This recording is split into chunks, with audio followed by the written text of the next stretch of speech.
Patrol car kan Del Gallego Municipal Police Station na pabalyo kuta na nintinampo. Nasa abitan ka nagdadangadang na bus. Mantang sarong pick-up na may lunad ni nasa 7 katao nakabangga man sa sarong residensya sa San Fernando, Camarines Sur. Si Jessica Kalinog nakatutok. Mantang paliko sa walang parte kan tinampo sa barangay Sinoknipan, an patrol car kan Del Gallego Municipal Police Station nasa abitan kan nag-overtake na bus. Wasakan inuta na parte kan patrol car kan PNP. Sarupang nakaparadang tricycle sa gilid kan tinampo ang nakadamay sa aksidente. Minor injuries man ang pigsapo kan 4 na pulis na lunad kan patrol car. Nagtataong asistensya o route security ang mga kabuhan kan Del Gallego PNP sa aktibidad kan sarong organisasyon sa lugar kan mangyari ang aksidente.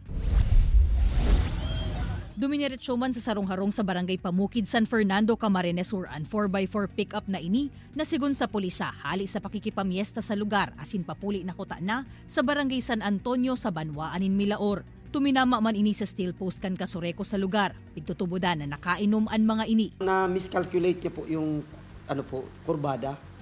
Kaya na alos nadiretso niya na yung daan, yung way. Buti na lang po at ang natamaan niya is yung uninhabited na house na. Lugadan asin nabugbog man ang lawas kan 7 individual na lunad kan 4x4 pickup asin tulos na idinalagan sa ospital. Alagad makalihis ang pirang oras, saro sa mga ini ang binawianin buhay.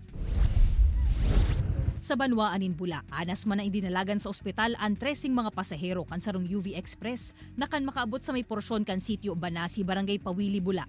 Biglang puminutok ang sarong rueda sa likodan na parte kan lunadan asin naging rason para mangyari ang aksidente asin magtagilid pa ini.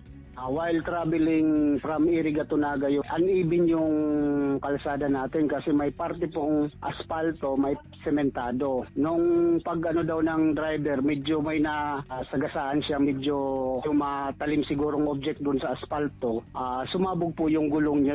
Sa presente, pigpapatipo naman subuot kan operator kan UV Express ang gabos na ginastos kan mga pasahero sa pagpapabulong asin ini sa indaman na sasaguton.